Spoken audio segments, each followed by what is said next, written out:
What's up guys, my name is Tanner and today we're going to be listing off 5 of what I think are the best and worst defenders in Rainbow Six Siege. This list is going to be very similar to how our attacking list was, but it's the defending side this time, and I think this list was a little bit harder to make because I believe that the defenders are a little bit more balanced and they're a little bit more together and strength wise in this meta so far. So with that being said, let's get this list started. Again, this is based off of my opinion and this is no particular order, and we're going to be covering from lower to about Emerald Elo, so let's get with it. Starting out the best category, we have Valkyrie.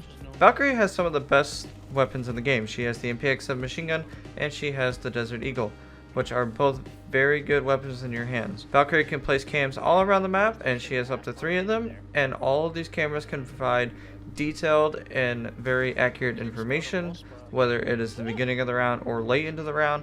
Valkyrie cams are always going to be very useful. In combination with her cams, Valkyrie can also use her Nitro Cell. Now this can be used underneath to stop any potential plants in the late round, or just to nab a kill or two in the mid round while attackers are trying to attack the site. There are no maps where Valkyrie is really weak. She is very strong on all the maps, and that is why she is on this list. A couple of downsides of Valkyrie though is that her cameras can be hacked by Dokkaebi or Brava. While I don't necessarily see Brava hacking Valkyrie cams very often, it can happen, but most of the time if you die and there's a Dokkaebi on the other team, she is going to be able to hack your cams and you're going to give those cams information to the attackers. Another downside is that you can be caught off guard while checking your cameras if you're on them mid-round, whether you're roaming or on site. You should always try to be time managing how you get on your cameras and when you get on your cameras. And finally, bad camera placement is just a big waste of Valkyrie's potential. You want to keep those cameras as hidden as possible and make it to where the attackers can't reach those cameras and make them hidden very well. First up on the worst list is going to be Tachanka. Now Tachanka is loved by the community for his meme status,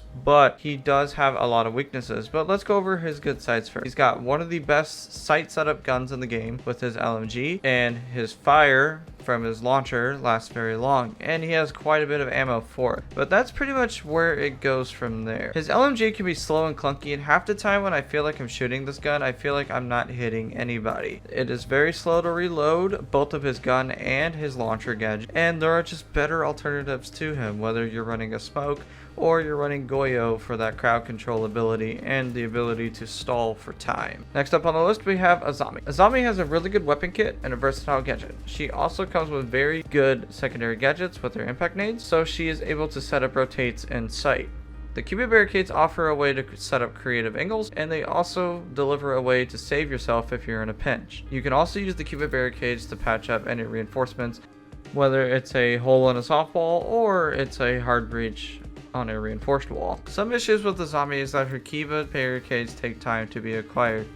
Throughout the round, you're going to be obtaining the Kiva barricades in your inventory, and you're free to use them as you like. The Kiva barricades have weaknesses to explosives, so any operator that is equipped with an explosive can destroy the Kiva barricade with no problem. And as well, Kiva barricades can be finicky sometimes, where you try to throw the gadget and you try to create the perfect angle, but unfortunately you threw it in just the wrong spot and it just expands in a way that you don't want to deal with. This can be especially frustrating when you're trying to create that perfect pixel angle, that way you can hold it during the round. Next up on the worst list is Caveira. Caveira is a very popular operator when it comes to the beginning levels.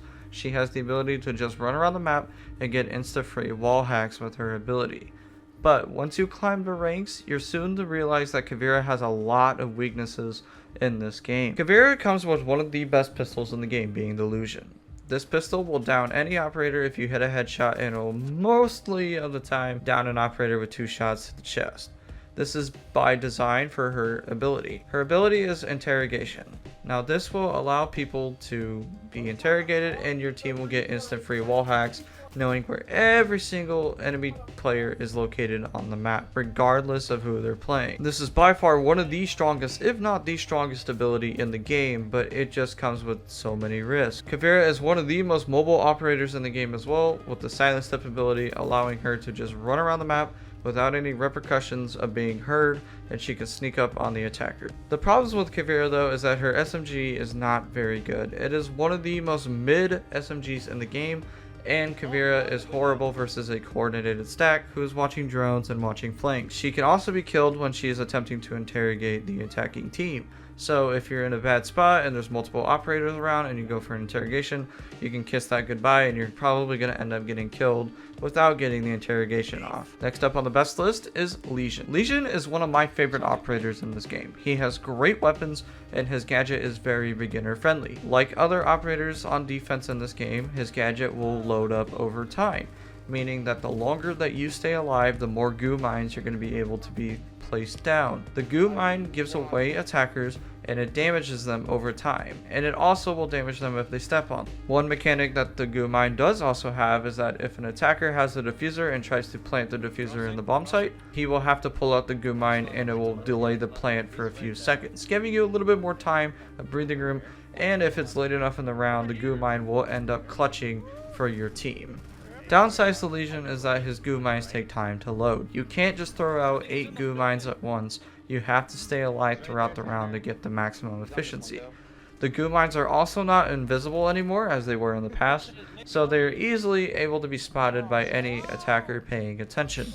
You can also lose track of your goo mines and where they've been thrown, and it can cause some confusion if you haven't been paying attention to where you've been placing them. Next up on the worst operator list is Thunderbird. Thunderbird is an operator that I want to enjoy, but I just can't right now.